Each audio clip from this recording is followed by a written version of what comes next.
बिस्मिल्लाहिर्रहमानिर्रहीम।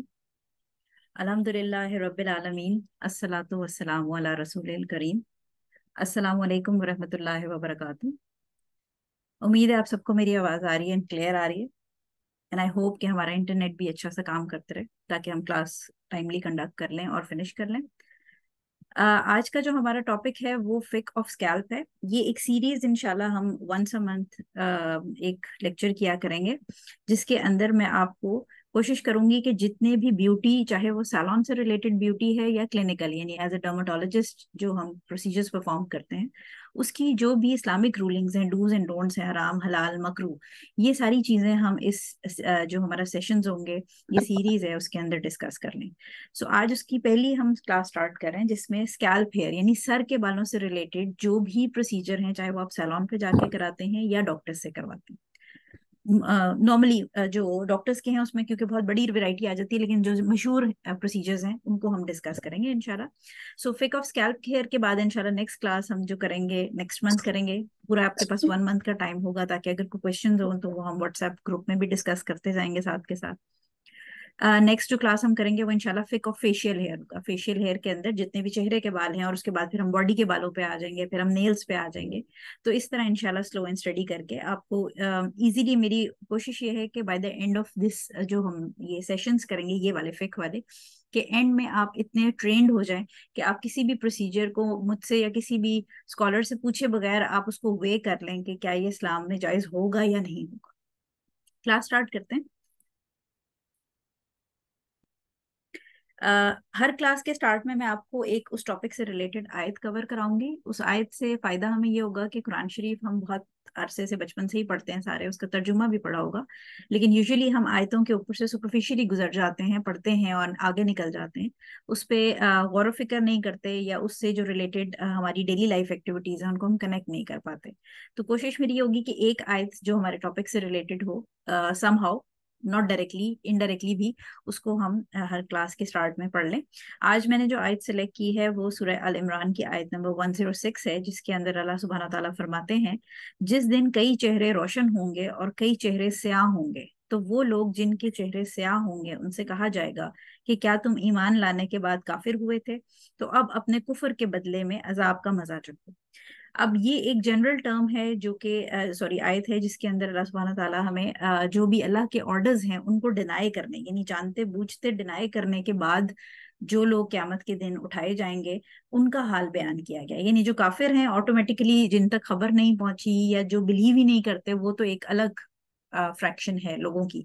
लेकिन इस आयत में उन लोगों का जिक्र किया गया है जिनको ईमान की रोशनी अता की गई है, जिन तक हक और सच की बात पहुंच जाए, यानी जो हलाल है और हराम है जो अल्लाह के ऑर्डर्स हैं वो पहुंच जाएं, और उनको जानते बूझते फिर जब आप डिनाई करते हैं, जानते बूझते उनसे कमर मोड़ लेते हैं, उनके ऊपर गौर नहीं करते या उसको फॉलो नहीं करते, ये उन लोगों के बारे में आए थे कि वो जब उठाए जाएंगे तो उनके चेहरे स्याह होंगे। और जो लोग अल्लाह की जो लिमिट्स हैं, जो डूज एंड डोंट्स अल्लाह ताला ने बता दी हैं, उनको जानते हुए उनसे दूर रहने की कोशिश करेंगे, उनसे इज्तनाब करेंगे, उनको रोशन चेहरों के साथ उठाया जाएगा। सो अल्लाह ताला हम सबको तौफीक दे कि अगर हम ये क्लास अटेंड कर रहे हैं तो इसको समझें और इसको अपनी डेली रूटीन में, क्योंकि ब्यूटी से ऑब्वियसली हम बीइंग फीमेल्स हमारा सुबह शाम का वास्ता रहता है, तो अल्लाह ताला हमें तौफीक दे कि हम ये सारी चीजें जो आज पढ़ेंगे वो अपनी लाइफ में इम्प्लीमेंट कर सकें। आमीन। ये स्लाइड मैं आपको जितने भी फिक के सेशन पढ़ाऊंगी उसमें ये रिपीट होगी। मकसद ये है कि by the end of these sessions आपको क्लियर हो जाए कि हमारी जो शरीयत है, यानी कुरान और सुन्नत, उसके अंदर ब्यूटी से रिलेटेड, चाहे वो डॉक्टर वाली ब्यूटी हो चाहे वो पार्लर वाली ब्यूटी हो, उसके अंदर आपने क्या रूल्स को मद्देनजर रखना होता है प्रोसीजर के लिए ऑप्ट करते हुए, या किसी भी प्रोसीजर के लिए सोचते हुए कि मुझे ये करवाना चाहिए या नहीं। सबसे पहला रूल है, there should be no element of deception, यानी इस्लाम में धोखा जायज नहीं है। किसी भी लेवल पर धोखा, चाहे वो शादी ब्याह के मामलात हों, चाहे वो ट्रेड ट्रांजैक्शन हो, चाहे बिजनेस हो, चाहे आपस के मियाँ बीवी के मामलात हों, औलाद के साथ हों, दोस्तों में, बहन भाइयों में, माँ बाप के साथ, या सोशल लेवल पे आपकी जो बॉन्डिंग है इर्द गिर्द नेबर्स वगैरह, धोखा किसी लेवल पर इस्लाम अलाउ नहीं करता, क्योंकि जो धोखा दे रहा होता है उसको फायदा हो रहा होता है, और जो धोखा खा रहा होता है, जिसको धोखा मिल रहा होता है, डिसीव हो रहा होता है, उसका नुकसान होता है। तो इस्लाम में क्योंकि हम कहीं पर भी जो डिसेप्शन है, धोखे का कॉन्सेप्ट, वो क्योंकि कहीं पर भी नुकसान बर्दाश्त नहीं किया जाता, ठीक है। सो इसलिए धोखा देना और धोखा खाना दोनों ही, उसमें एक बंदे का फायदा हो रहा है, एक का नुकसान हो रहा है। इसलिए कोई भी ऐसा प्रोसीजर ब्यूटी का जिससे अगले इंसान आपको देखकर वो समझे जो आप नहीं है, वो प्रोसीजर ब्यूटी का जायज नहीं है। ठीक है, धोखे वाला प्रोसीजर जायज नहीं है। अब इसमें आपके दिमाग में बहुत सारे सवाल आएंगे जो हम आहिस्ता आहिस्ता आहिस्ता इंशाल्लाह हर सेशन में और साथ साथ व्हाट्सएप के ग्रुप के अंदर भी क्लियर करते जाएंगे। और मुझे आइडिया है कि अब आपके दिमाग में क्या सवाल आ रहे होंगे, क्योंकि मैं बाकी जिन ग्रुप्स को पढ़ाती हूँ उसमें भी स्टूडेंट्स के क्विकली माइंड में मेकअप के बारे में सवाल आते हैं और इस किस्म के। इंशाल्लाह हम उसको डिस्कस करेंगे। नंबर टू पॉइंट है, there should be no changing in the creation of Allah सुब्हानहू व तआला। अच्छा, ये जितने भी रूल्स हैं ये मेरे आपके या किसी स्कॉलर के बनाए हुए रूल्स नहीं हैं, ये वो रूल्स हैं जो कुरान और हदीस में से स्कॉलर्स ने निकाले हैं। ठीक है। सो जो क्रिएशन को बदलने, अल्लाह ताला की खलकत को बदलने वाली चीज है, वो आप सब ने कुरान में पढ़ा है कि जब हजरत आदम अलैहिस्सलाम को बनाया गया था और इब्लीस को कहा गया था कि सजदा करें, सारे फरिश्तों को भी कहा गया था, तो उसने इनकार किया था, इब्लीस ने इनकार किया था सजदे से, और उसने हुक्म नहीं माना था, और फिर अल्लाह ताला ने उसको जन्नत से निकाल दिया था, उसको कर्ज कर दिया था। और उसके ऊपर उसका एक डायलॉग हुआ था, उसकी बातचीत हुई थी अल्लाह सुब्हानहू ताला से, जिसमें उसने कसम खाई थी। उसका मफहूम मैं आपको बता देती हूँ। एग्जैक्ट आयत मुझे उसका तर्जुमा याद नहीं है इस वक्त, लेकिन उसका मफहूम ये था कि उसने अल्लाह ताला की इज्जत कसम खाई थी कि मैं कसम खाता हूँ आपकी इज्जत की, कि मैं हर उस रास्ते पे जाके बैठूंगा जो आपकी तरफ आता है, और मैं इनको भड़काऊंगा, इनके अंदर नफसानी ख्वाहिशात पैदा करूंगा, यानी हजरत आदम अलैहिस्सलाम और उनके जो प्रोजिनी है, बनी नौ आदम, उसके बारे में उसने वादा किया कि मैं इनके अंदर ऐसी नफसानी ख्वाहिशात भड़काऊंगा कि ये आपकी खलकत को बदल देंगे। They will not be satisfied with the way you have created them, यानी ये आपने जिस तरह उनको बनाया उससे खुश नहीं होंगे, या आपकी बनाई हुई जो खलकत है, जो the way you have created them, उसको चेंज कर देंगे। तो ये रूलिंग जो है वो वहां से, उस वादे से निकलती है, क्योंकि हमने शैतान का साथ नहीं देना। तो कोई भी ऐसा ब्यूटी प्रोसीजर जो अल्लाह ताला की खलकत को बदल दे, वो जायज नहीं है दीन में। नंबर थ्री है, शुड नॉट इनवैलिडेट वजू और गुसल, यानी कोई ऐसा प्रोसीजर जिसकी वजह से पानी, वजू और गुसल का आपकी स्किन तक ना पहुंचे, ऐसा कोई प्रोसीजर दीन में जायज नहीं है, परमिटेड नहीं है। नंबर फोर, ये हम आहिस्ता आहिस्ता जब आप आगे फर्दर क्लासेस लेंगे तो आपको ये मजीद क्लियर होते जाएंगे इंशाल्लाह। Number four, there should be no harm और harm bigger than the benefit, यानी कोई भी ऐसा प्रोसीजर जिसका, देखिए नुकसान तो हमें पता है वैक्सिंग का भी होता है, वैक्सिंग से भी आपकी स्किन जल सकती है, लेकिन क्या होता है कि वो जलेगी तो थोड़े अरसे के बाद वो ठीक हो जाएगी। तो आपने हर प्रोसीजर का, जो भी ब्यूटी का सैलून या क्लिनिकल प्रोसीजर है, उसका हार्म यानी उसका जो नुकसान आएगा, और उस नुकसान को उसके फायदे से कंपेयर करना होता है।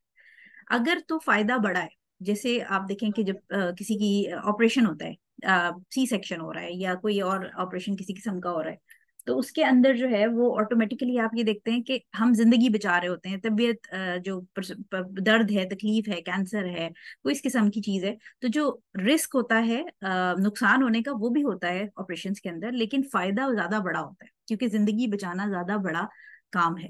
तो आपने जब भी किसी चीज का नुकसान आने का चांस हो, तो नुकसान वर्सेस उसका बेनिफिट वे करना होता है, उसको वजन करना होता है कि फायदा ज्यादा है या नुकसान। अगर नुकसान बड़ा है वर्सेस फायदा, तो आप वो प्रोसीजर नहीं करवा सकते।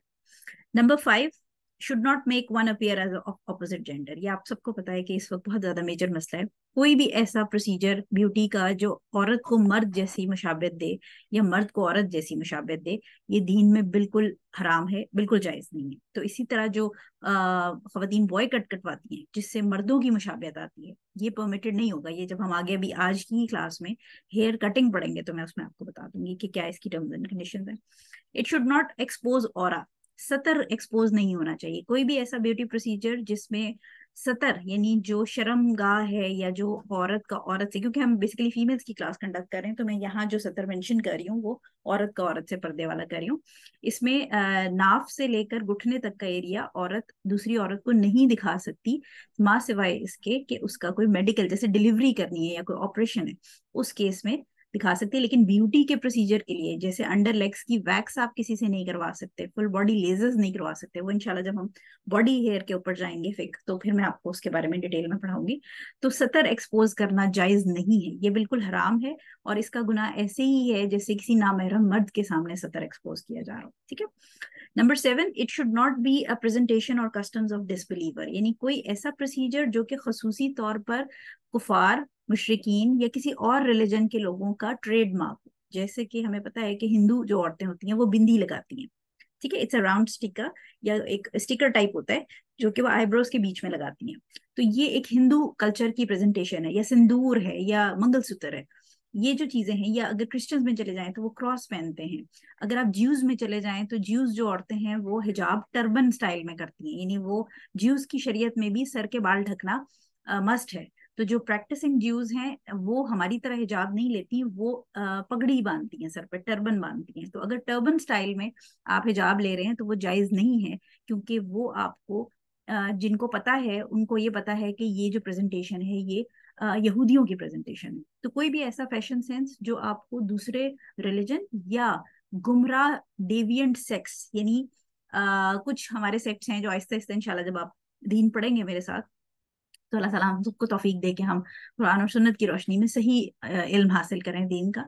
डेविएंट सेक्स जो गुमराह हुए हुए लोग हैं उनकी अगर कोई प्रेजेंटेशन है तो ऐसा फैशन जायज नहीं है।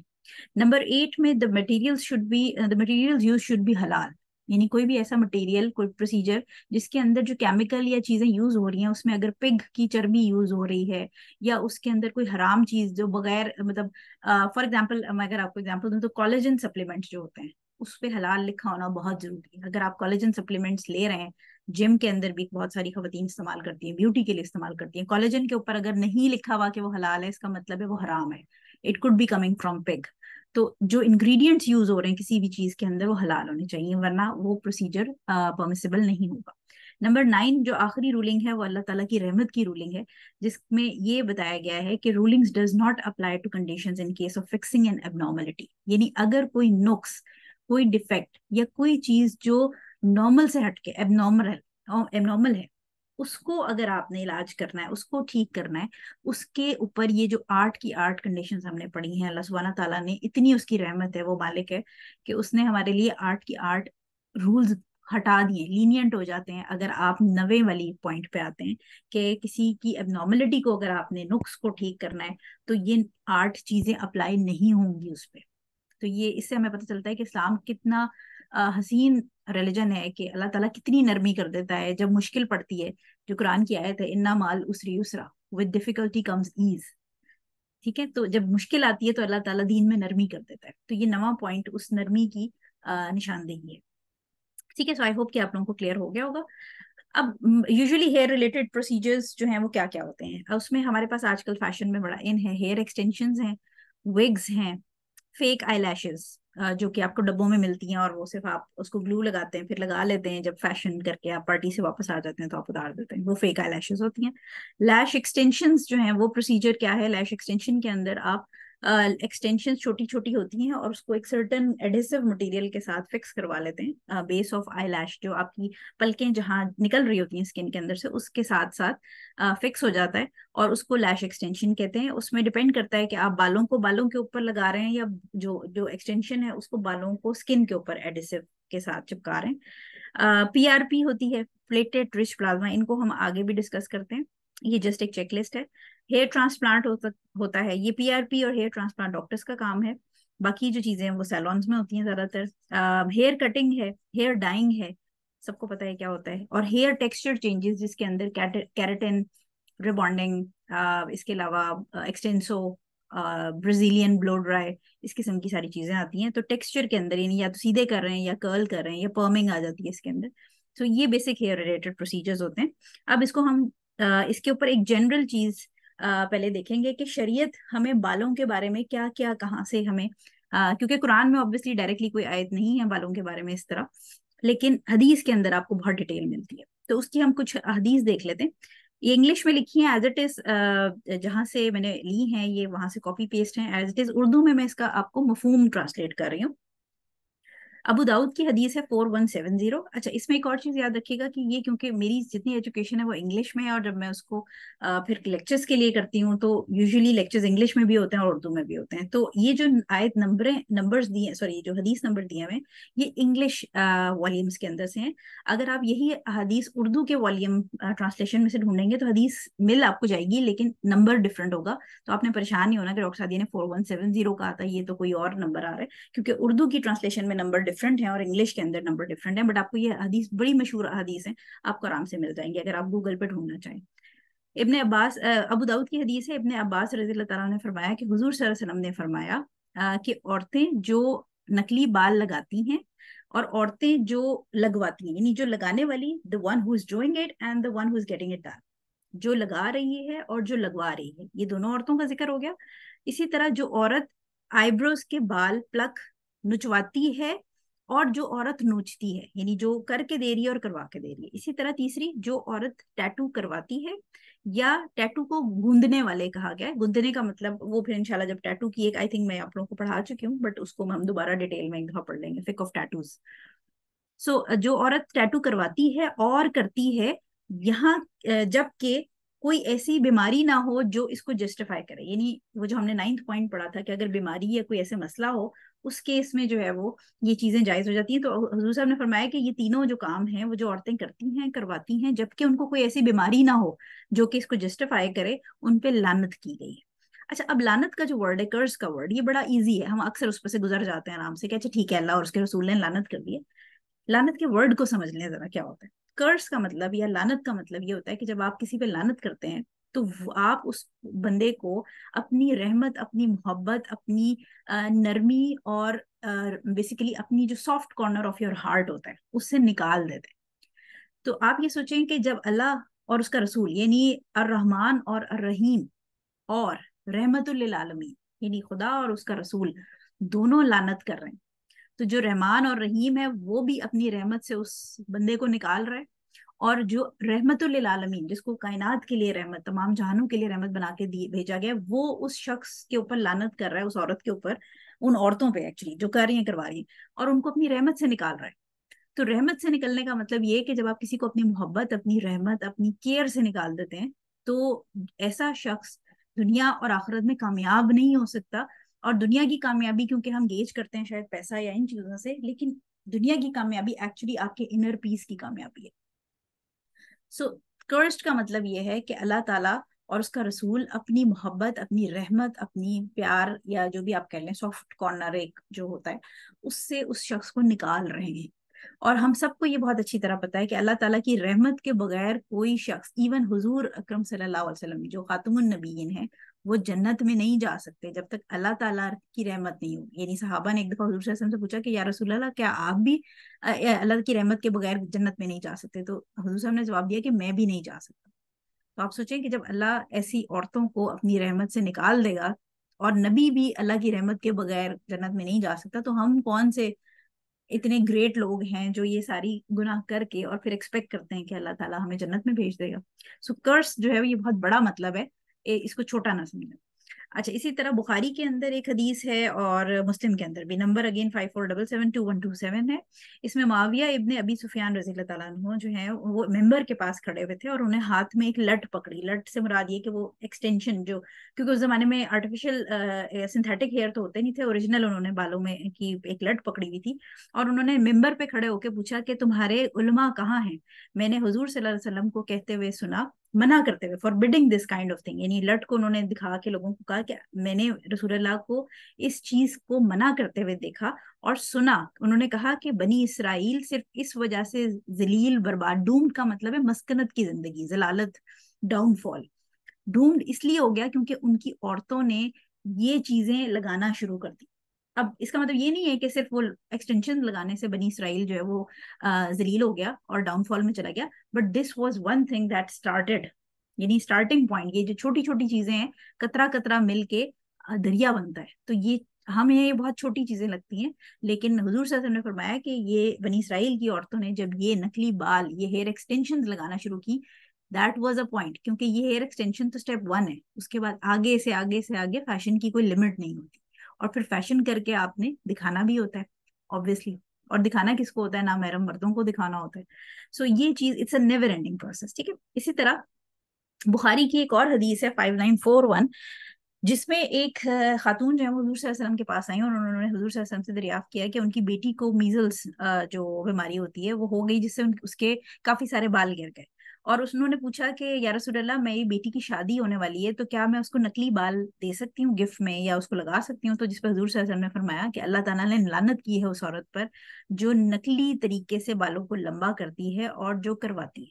ठीक है, तो ये हजूर सल्लल्लाहु अलैहि वसल्लम ने उसको फॉरबिड कर दिया कि ऐसा नहीं है आपके।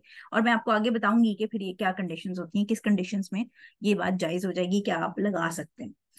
ठीक है, सो ये बुखारी की हदीस है। उसके बाद मुस्लिम की 2128 है, जिसमें नबी करीम सल्लल्लाहु अलैहि वसल्लम ने फरमाया, दो तरह के लोगों का जिक्र किया जिनको उन्होंने जहन्नुम में देखा था। ठीक है, तो डवेलर्स ऑफ हेल का वर्ड यूज हुआ है, यानी ऐसे लोग जो हैं वो जहन्नुम की शक्ल जरूर देखेंगे, क्योंकि नबी करीम ने उनको जहन्नुम में देखा है। तो नबी करीम ने जो चीज देख ली, इसका मतलब है कि वो वहां मौजूद होगी। ऑब्वियसली उनको अल्लाह ताला ने फ्यूचर आने वाले वक्त का टाइम दिखाया, बट ही सेड कि ये दो तरह के लोग हैं, जिसमें एक तरह के मर्द का जिक्र किया और दूसरी औरतों का जिक्र किया। हदीस में है कि ये अब औरतों में क्या क्वालिटीज थी जो उन्होंने जहन्नुम में देखी। women who are clothed yet naked, जिन्होंने कपड़े पहने हुए हैं उसके बावजूद वो बरहना है। तो हमें आजकल के दौर में बहुत ऐसी औरतें नजर आती हैं, बरहना, कपड़े पहन के बरहना होने की बात ये है बेसिकली। किसी का माइक खुला हुआ है, प्लीज चेक कर लीजिएगा।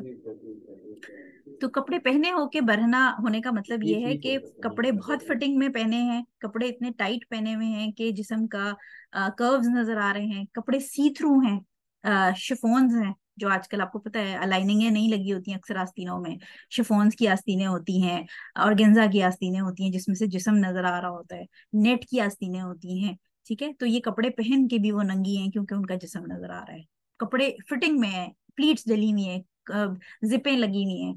ठीक है, टाइट्स स्पेशली जो आजकल चल रही हैं, जब आप देखें जो टाइट्स बच्चियां और खवातीन पहनती हैं, उसमें पूरी टांगों की शेप पता चलती है। इसी तरह जो आप देखें स्किनी जीन्स है, उसके अंदर पता चलती है। और इवन खुली जीन्स के ऊपर भी अगर आपने कपड़े कुर्ता लंबा नहीं पहना तो प्यूबिक एरिया और पीछे से हिप्स के कट्स पता चलते हैं, क्योंकि जीन्स आपकी जितनी मर्जी खुली हो लेकिन उसकी वेस्ट और उसके जो आसन जिसको हम उर्दू में कहते हैं उसका कट फिटिंग में होता है।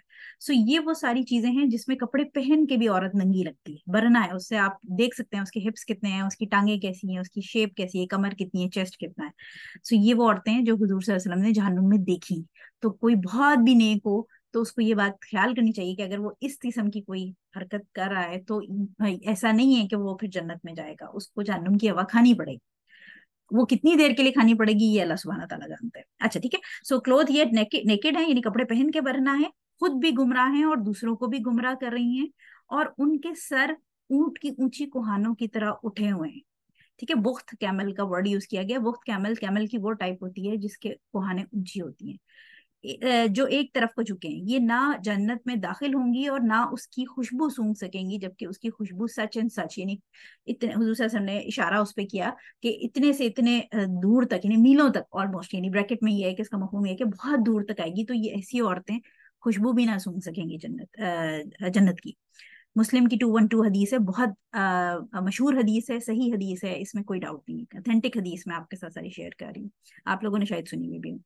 ठीक है, सो ये तस्वीर एक मैंने साथ अटैच की है, इसको देख लें, ये बड़ा कॉमन फैशन है आजकल, कैमल हम हिजाब कहते हैं इसको। ठीक है, सो कोई भी हिजाब जिसके अंदर आप ये चीज देखें, आप जूड़ा आर्टिफिशियल लगा के अपने आप को उठा रहे हैं, तो बेसिकली अगर आप इसको साइड व्यू में देखें तो ये जो चीज निकली हुई है ये ऊंट की कुहान की तरह है। तो प्लीज जो भी अगर कोई इस किस्म के हिजाब ले रहे हैं जो ऐसे फैशन कर रहे हैं, इससे please get rid of it. इसको हम अगले उसमें देख लेते हैं, क्योंकि ये वो औरतें हैं जिनको हुजूर सल्लल्लाहु अलैहि वसल्लम ने जहन्नुम में देखा है। तो अल्लाह ताला हमें बचाए, हम जहन्नुम ऐसी जगह नहीं है जहाँ आप एक सेकंड भी पाँव रखना बर्दाश्त कर सकें। क्विकली हम एक चार्ट के अंदर देख लेते हैं कि जो जनरल बालों से रिलेटेड चीजें हैं, फिर इसको हम डिस्कस भी करेंगे आगे। क्या पहले जो पहला कॉलम है ये वाला, इस कॉलम में जो जो चीजें अवेलेबल है मार्केट में उसका नाम है। सेकंड कॉलम में उसकी रीजन क्या है कि वो अलाउ है या नहीं अलाउ, रीजन क्या है, और तीसरा ये कि हराम है या हलाल है। नेचुरल हेयर से मुराद ये कि असली ओरिजिनल बालों की हेयर एक्सटेंशन। अच्छा, हेयर एक्सटेंशन जो है उसका मतलब जब भी आप ये रूलिंग पढ़ेंगे, ये वाली हदीस जिसमें नकली बाल लगाने की बात है, तो इसमें बेसिकली जो इंपॉर्टेंट चीज है वो ये कि आपके जो सर पे ओरिजिनल बाल हैं उनके साथ जोड़ लगाया जाए नकली बालों का। ठीक है, तो यही चीज आपकी फिर लैशेस और नेल्स के अंदर भी अप्लाई होती है कि जो जिस्म का एक हिस्सा है उसके साथ नकली जोड़ लगा के उसको लंबा किया जाए धोखा देने की गर्ज से। ठीक है, तो ये इसकी बेसिक विजडम है।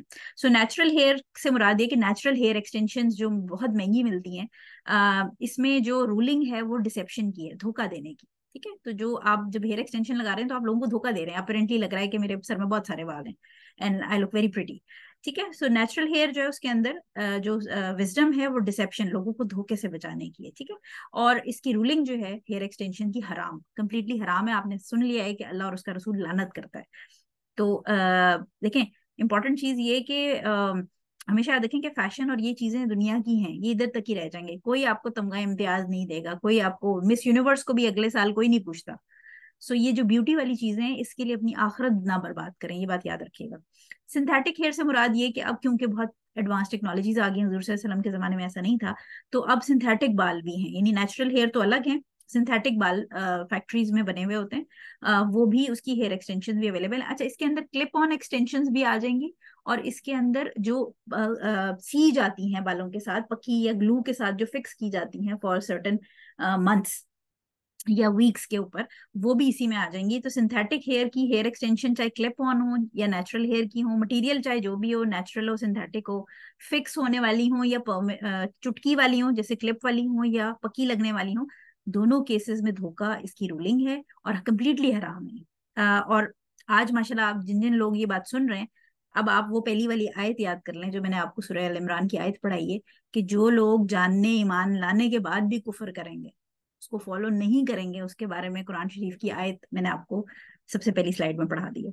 अच्छा, इसके बाद कलर्ड फाइबर्स रिजेंबलिंग हेयर, यानी आपने देखा है कि छोटी बच्चियों की शॉप्स पे या कुछ यंगस्टर्स की शॉप्स के ऊपर क्लिप ऑन बाल होते हैं, एक्चुअली सिल्क टाइप बाल टाइप होते हैं कुछ, जो कि कलर्ड होते हैं। तो अक्सर वो एक एक स्ट्रैंड होता है, बच्चियां अपने बालों के बीच में पिंक कलर की एक वो स्ट्रैंड सा लगा लेती हैं। ठीक है, तो वो कलर्ड फाइबर्स होते हैं, वो प्रिसाइजली एक्सटेंशन नहीं है लेकिन कलर्ड फाइबर हैं, और वो देखने में जब बच्चियां बीच में बालों के लगाती हैं तो ऐसा लगता है कि बीच में एक लट उन्होंने डाई कराई हुई है पिंक कलर की या पर्पल कलर की। तो इसके अंदर भी एक तो डिसेप्शन का एलिमेंट आ जाता है, दूसरा कुफार से इमिटेट करने का, यानी ये मुसलमानों का फैशन नहीं है, ये वेस्ट का, डिसबिलीवर्स का फैशन है। तो ऐसी जो चीज है वो बच्चियों को बिल्कुल खरीदने से रोकें, क्योंकि ये भी हराम है, इसके अंदर धोखा, और इसमें दो रूलिंग लग जाती हैं, इमिटेटिंग कुफार। हुजूर सल्लल्लाहु अलैहि वसल्लम ने फरमाया कि whoever imitates someone is from them, ये हदीस है, जिसका मतलब है कि जो जिसकी मुशाबहत इख्तियार करेगा फिर वो उनमें से ही है। ये बेसिकली डिसबिलीवर्स और गुमराह सेक्ट्स जो है उनके बारे में बात की गई है, कि जो उनकी जैसी हरकतें करेगा फिर वो उनमें से ही है, फिर वो हम में से नहीं है। विग्स जो है, विग हम सबको पता है क्या होती है, इसके अंदर डिसेप्शन, अगेन धोखा, और इमिटेशन टू डिसबिलीवर्स, क्योंकि जो विग है उसका कल्चर बेसिकली स्टार्ट हुआ था तकरीबन, आप अगर देखें कि ब्रिटिश जो इनकी कोर्ट्स वगैरह हैं उसमें वो, या हाई रैंक्स के जो ऑफिसर्स होते हैं वो वाइट कलर की, अभी भी उनके पास एक वो रस्म चली आ रही है जिसमें वो कोर्ट्स वगैरह में विग्स पहनते हैं, जजेस और हाई रैंक्स ऑफिसर। तो इमिटेशन टू डिसबिलीवर्स, इस्लाम में इसका कोई कॉन्सेप्ट नहीं है। और विग्स जो है वो मर्दों औरतों दोनों के लिए हराम है। इसमें जो आजकल होता है ना कि किसी जो बंदे हैं वो गंजे हो गए तो वो विग लगा के घूम रहे हैं, तो ये कम्प्लीटली हराम है दोनों के लिए। कलर्ड रिबन्स या फैंसी क्लिप्स, ठीक है, नॉर्मली जो हम पोनिया शोनिया लगाते हैं या फैंसी क्लिप्स जो हैं वो ऑब्वियसली बालों के अंदर ऊपर लगी होती हैं, और उसमें कोई कबाहत नहीं है, कोई डिसेप्शन नहीं है, कोई चूज नहीं है, तो ये बिल्कुल हलाल है, ये आप लगा सकते हैं। स्कार्व्स या कलर्ड वूल, स्कार्फ से मुराद ये कि जैसे अक्सर बच्चियां होती हैं वो एक मल्टी कलर सा स्कार्फ लेके चुटिया के अंदर, ब्रेड के अंदर उसको गूंद लेती हैं, यानी ब्रेडिंग करते हुए उसको उसके कर लेती हैं, वो बिल्कुल जायज है, क्योंकि वो कहीं धोखा नहीं दे रहा, वो एक एडोमेंट है बेसिकली। ठीक है, जीनत है। इसी तरह जो कलर्ड वूल से मुराद मेरी है परांदा, ठीक है, जो पाकिस्तान इंडिया में परांदा चलता है वो जायज है, लेकिन क्योंकि परांदा कलर्ड होता है इसलिए वो पता चलता है कि परांदा बालों में लगा है। अगर आप सिर्फ अपने बालों से मैचिंग की वूल, ऊन खरीद के बालों में लगा रहे हैं तो कि चुटिया दूर से मोटी नजर आए, तो वो जायज नहीं है, वो अगेन आपके सिंथेटिक हेयर वाली कैटेगरी में आ जाएगा। ठीक है, या फाइबर्स रिजेंबलिंग हेयर में आ जाएगा। तो परांदा कलर जो है वो क्योंकि पता चलता है परांदा लगाया हुआ है तो कोई धोखा नहीं खाता, लेकिन अगर आप परांदे के कलर हटा के काले रंग का परांदा लेके लगाएंगे जो बालों के साथ मिक्स हो जाएगा और चुटिया मोटी लगेगी, तो फिर रूलिंग वही हो जाएगी, धोखा नहीं देना आपने किसी को। अच्छा, फिर स्क्रंचीज आ जाती हैं। स्क्रंचीज वो पोनियां होती हैं जो आजकल आपको बड़े हिजाब वाले शॉप्स पे मिल जाएंगी, बड़ी बड़ी पोनियां हैं, फूली फूली पोनियां होती हैं, या बड़े बड़े क्लिप्स होते हैं जिसपे फूल बड़े से लगे होते हैं। ये एक गल्फ का हेयर स्टाइल है हिजाब रैप करने का, जिसके अंदर वो बड़ी सी कोई चीज जो है ना वो जूड़े के साथ लगा लेते हैं और उसके ऊपर जब हिजाब रैप करते हैं तो वो सर जो है वो अपने से 2 गुना साइज का लग रहा होता है। या खवातीन जो है वो इतना हिजाब बार बार एक के ऊपर एक के ऊपर 2-3 हिजाब रैप कर लेती हैं, जिससे सर का साइज फुटबॉल के साइज का हो जाता है। तो ये बिल्कुल हराम है चीजें, ये याद रखिएगा। इसमें डिसीव करने का धोखा, क्योंकि अगर कोई मर्द देखता है तो वो पीछे से जूड़ा देख के समझता है कि औरत के सर में बाल इतने लंबे होंगे, और आप सबको पता है, हम सबको पता है कि जो औरत के लंबे बाल हैं वो उसकी निस्वानियत का एक समझे गुरूर है, एक प्रेजेंटेशन है उसकी कि वो कितनी फेमिनिश है। मतलब उसकी निस्वानियत है ना बेसिकली। बाल जैसे चेस्ट ब्रेस्ट जो है उसको कहा जाता है कि ये निस्वानी हुस्न है, इसी तरह बाल। सो अगर कोई मर्द औरत को देख रहा है और उसने देखा कि जी ये जूड़ा इतना बड़ा है, तो वो इमेजिन ये करेगा कि इसके सर में इतने बाल हैं, इसके बहुत लंबे बाल होंगे। सो ही माइट स्टार्ट फैंटेसाइजिंग। ठीक है, तो ये धोखे में भी आ जाते हैं। और फिर इसके ऊपर मैंने आपको हदीस बता दी है, बुख्त कैमल, ऊंट की कुहान जैसा लगना। तो जूड़ा स्पेशली जो इस किस्म की चीजों को बड़ा करके बांधने वो कम्प्लीटली हराम है। किसी के सर में बहुत ज्यादा बाल है, वैसे आजकल के दौर में कम ही होते हैं इतने लंबे बाल, लेकिन अगर किसी के बाल लंबे हैं उसको भी ये रूलिंग उसको याद रखनी चाहिए कि वो जूड़ा बहुत ऊंचा ना बनाए। जितना वो गर्दन के करीब नीचे नेप ऑफ नेक के करीब जूड़ा बनाए वो बेस्ट है। और उस पर हिजाब ले, ताकि वो ये कैमल हम्प हिजाब वाले के अंदर ना आए। अच्छा, अब ये तो कैमल हम हिजाब की बात हो रही है, माशाल्लाह बहुत सारी दुनिया ऐसी है जो हिजाब लेती ही नहीं है। तो आप सोचेंगे जब हिजाब के साथ जूड़ा मना किया जा रहा है, तो हिजाब के बगैर तो गुनाह मतलब मल्टीप्लाई हो जाएगा ऑटोमेटिकली। वैसे ही वो सिंफुल है, क्योंकि हिजाब के बगैर अगर आप नामहरम को बाल दिखा रहे हैं तो वो तो एक एक सेकंड का गुनाह है। बट उसके अंदर भी ये रूलिंग, यानी जो शादियों में खुशी खुशी खवातीन जो है वो जूड़े बनवा के जाती हैं, अल्टीमेटली ऑब्वियसली क्योंकि बाल दिखाना ही मना है, तो जूड़े जो है वो सोने पे सुहागा हो जाएगा। तो इसलिए ये स्क्रंचीज और buns for increasing size of under हिजाब हराम है, बिल्कुल हराम है। ये it can make you land in hell fire, क्योंकि हुजूर सल्लल्लाहु अलैहि वसल्लम ने वो औरतें जहन्नुम में देखी हैं। अल्लाह ताला हम सबको जहन्नुम के अजाब से बचाए। फेक आई लैशेज इसमें आ जाएंगी। फेक आई लैशेज वो जो डब्बों वाली हमने बात की थी, ठीक है, इस पे रूलिंग क्या लगेगी? आप नकली बाल लगा रहे हैं, जोड़ रहे हैं अपने ओरिजिनल बालों के साथ, ठीक है, जैसे सर की हेयर एक्सटेंशन है, तो नकली पलकें भी सेम रूलिंग में आ जाएंगी। ठीक है, हेयर एक्सटेंशन वाली रूलिंग इन पे लगेगी, जिसमें धोखा, पलकें देख के लोग समझेंगे पलकें बहुत खूबसूरत हैं लड़की की, ठीक है, तो धोखे वाला एलिमेंट आ जाएगा। और साथ साथ जो इसमें एडेसिव यूज होता है वो वाटर प्रूफ होता है, तो आपका वजू जो है वो इनवैलिड हो जाएगा। जितनी देर आपने वो लगाई हुई है उस टाइम पे आपका वजू नहीं होगा, ठीक है, क्योंकि फेक लैशेस तो आप टेम्पररी लगा रहे हैं ना, फिर उतार रहे हैं। सो डिसेप्शन एंड वजू दोनों का मसला इसमें आ जाएगा, हराम है, कम्प्लीटली हराम है। लैश एक्सटेंशन जो है वो क्योंकि आप लगा के उतारते नहीं है, ये आपकी लगी रहेंगी जब तक कि वो झड़ ना जाए, गिर ना जाए, या आपको इन्फेक्शन ना हो जाए और आप रोते हुए जाएं सैलून और फिर जाके उतरवाएं। तो इसके अंदर एक तो अगेन लैश एक्सटेंशन में क्या है कि आप ओरिजिनल बालों के साथ नकली बाल जोड़ रहे हैं, तो हेयर एक्सटेंशन वाली जो रूलिंग है वो इसमें लगेगी, जिसके अंदर विस्डम जो है वो धोखे का है। इसके अलावा आपका गुस्ल और वजू नहीं होगा, क्योंकि जो एडिसिव यूज होता है वो आपकी स्किन तक पानी पहुंचने से रोकेगा। तो जिन खवातीन ने भी लगवाई होती हैं वो जान लें कि ना उनका गुस्ल पीरियड्स के बाद वाला होगा और ना उनका गुस्ल जनाबत होगा, ठीक है, जो हस्बैंड वाइफ की इंटीमेसी के बाद गुस्ल होता है वो भी नहीं होगा। अच्छा, इसके बाद और अगर ये सारा कुछ लगवा के वो नमाजें पढ़नी है तो उनकी नमाजें भी नहीं होंगी, क्योंकि जब गुस्ल और वजू नहीं होगा तो आपकी नमाज के लिए और पाकी के लिए गुस्ल और वजू की कंडीशन मस्ट है, तो वो नमाजें भी सारी चलेगी। इसके बाद आ जाते हैं हेयर ट्रांसप्लांट। हेयर ट्रांसप्लांट जो है वो हमें आगे आपको एक लंबी हदीस है जो बताऊंगी। हेयर ट्रांसप्लांट जो है वो बेसिकली फिक्सिंग एबनॉर्मलिटी में आ जाता है, क्योंकि गंजपन जो है वो एक एबनॉर्मलिटी है, ठीक है, और उसको मेडिकली हमने ट्रीट करना है, उसमें धोखे वाला एलिमेंट नहीं लाना। तो पीआरपी और जो हेयर ट्रांसप्लांट है वो मैं अभी आपको आगे पढ़ाती हूँ। ये फिक्सिंग एबनॉर्मलिटी जो रूल नंबर 9 हमने पढ़ा था, लास्ट रूल, और ये हलाल है, ठीक है। तो इसमें सारे उलमा का इसमें स्कॉलर्स का कंसेंसस है, इजमा है इस पे कि जो हेयर ट्रांसप्लांट है वो हलाल है, वो करवाया जा सकता है। इसके अलावा सेलिंग हेयर आफ्टर कटिंग, ठीक है, यानी बाल कटवा के बेचना, ये बिल्कुल हराम है। क्योंकि इस पे रूलिंग क्या लगती है कि अल्लाह ताला कुरान में फरमाता है कि नेकी के कामों में एक दूसरे को सपोर्ट करो और गुनाह में एक दूसरे को सपोर्ट ना करो।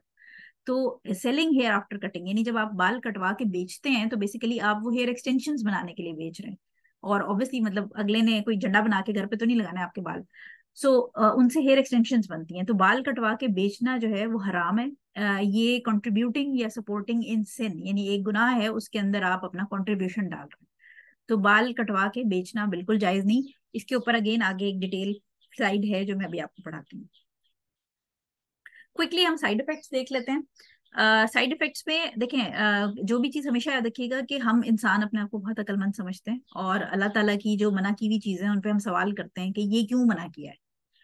तो एक बात याद रखिएगा कि साइंस जो है ना, उसकी कोई औकात नहीं है अल्लाह ताला के इल्म के आगे। और लेकिन हमारा एक मसला ये बन गया है कि जब तक हमें साइंस नहीं बताती कि ये साइड इफेक्ट्स हैं, तब तक हम सवाल करते रहते हैं क्यों क्यों क्यों।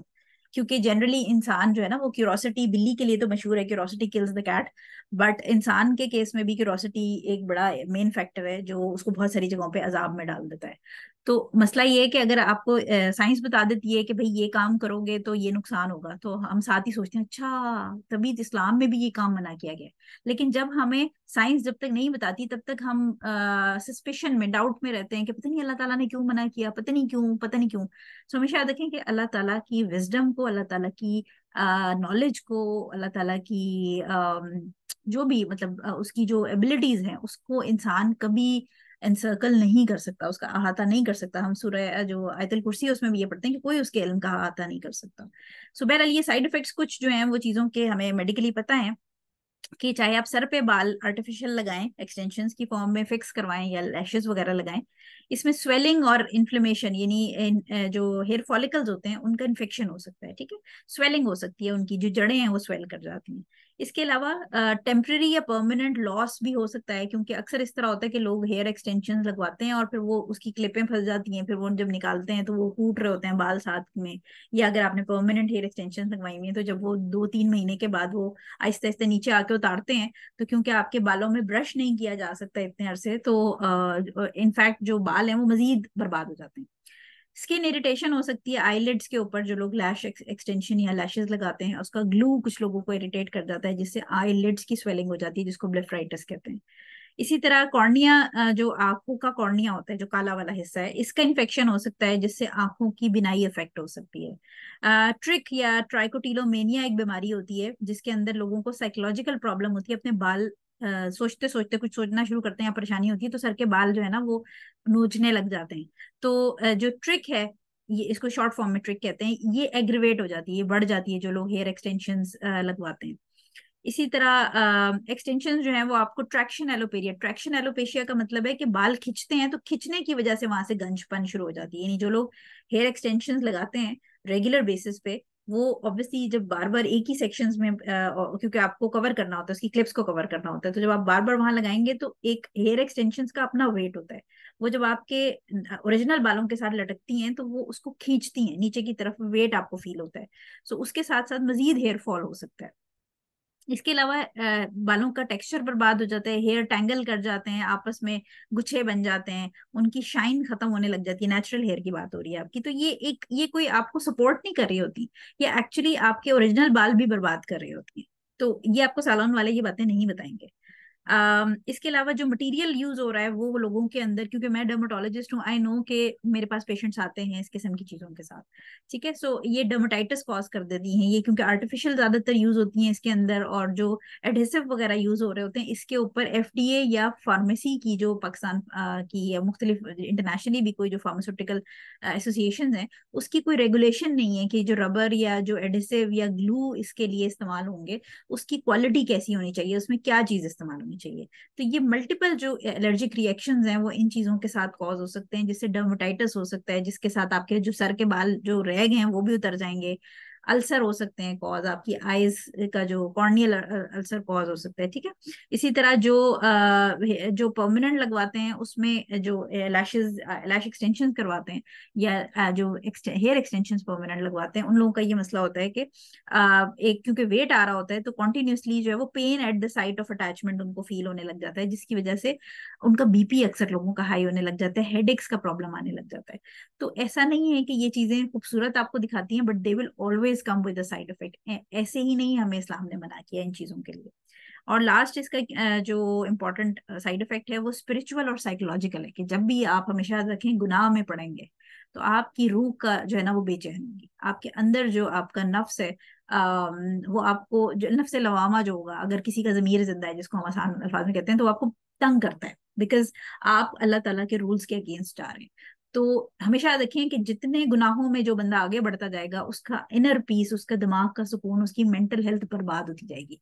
और आजकल के दौर में मेंटल हेल्थ सबसे बड़ा इशू इसलिए है क्योंकि लोग हराम में बहुत ज्यादा इंडल्ज हो चुके हैं।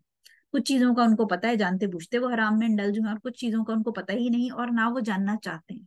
तो आपको ऐसे लोग बहुत कम मिलेंगे जो दीन की तालीम हासिल करना चाहते हैं, जो जानना चाहते हैं कि मेरी जिंदगी में हराम और हलाल क्या है। ज्यादातर लोग जो हैं वो they don't want to know about. अच्छा, अब ये हम वो नाइन्थ वाले पॉइंट, जो हमने नाइन्थ पॉइंट प्रिंसिपल ऑफ शरिया में पढ़ा था कि कब अल्लाह ताला आसानी कर देता है। सो फेक हेयर, नकली बाल किसी भी तरह से या उससे मिलती जुलती कोई भी चीज लगाना जो है वो ब्यूटी के लिए, एनहांसिंग ब्यूटी, ब्यूटी को बढ़ाने के लिए तो हराम है। लेकिन अगर किसी नुक्स को सही करने के लिए लगाए जाए तो वो उस टर्म में इस्लामी तौर पर जायज है। अब इसके लिए क्या दो कंडीशंस देखनी होती हैं कि ये हम औरतों की बात कर रहे हैं, क्योंकि देखिए मर्दों में गंजपन जो है वो आप उसको पीआरपी या आप उसको ट्रांसप्लांट करके करेंगे, लेकिन एक्सटेंशंस या विग्स मर्दों में भी हराम है, ठीक है। और औरतों में क्योंकि ऑटोमेटिकली जो गंजपन है, बिल्कुल गंजा हो जाना, वो एक फॉल्ट है, एक्चुअली फॉल्ट है, क्योंकि औरत को आप बगैर बालों के इमेजिन नहीं कर सकते, सर के बालों के। सो इसके अंदर दो शर्तें हैं जो आपने ख्याल रखना है कि किन औरतों के लिए एक्सटेंशन या विग जायज हो जाती है। पहली शर्त ये कि वो कंप्लीटली गंजी हो गई हो, यानी अगर उसके सर पे चार बाल भी हैं तो वो नहीं लगाएगी। ये बात याद रखिएगा, कंप्लीटली गंजी। आपने नीचे तस्वीरें देख ली हैं। ये किन किन कंडीशंस में होता है? एक मेडिकल कंडीशन होती है, जैसे ये इन खातून को, इसको कहते हैं एलोपेशिया यूनिवर्सालिस। इसमें क्या होता है कि जिस्म के सारे बाल गिर जाते हैं, ऑटो इम्यून डिजीज होती है।